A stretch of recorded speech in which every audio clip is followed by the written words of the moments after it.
I think it went in such a nice way then na we had a break the day after. We had that time to recover and reflect on our own mistakes and pagkukulang sa team. And, in volleyball kasi, laging sinasabi sa amin din ng mga coaches, kahit sinong coaches, pag nagkamali ka ng isa, kailangan mo mag-move forward kasi yun din yung magdadala sa'yo, mag-bring down. So, hindi naman siya sa kinalimutan namin.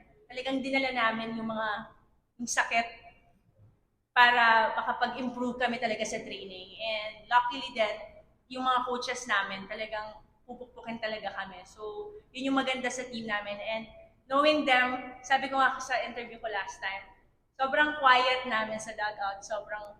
Pero alam namin sa isa't isa, kilala namin yung isa't isa na grabe na yung tumatakbo sa isip namin, sa players, sa coaches, para ma-improve at ma-correct namin yung mistakes. So, siguro, hindi, hanggang ngayon, syempre, dala-dala namin. Kung hindi namin yun dadalhin, medyo wala kaming natutunan. So, ano lang, motivation namin yun in this conference.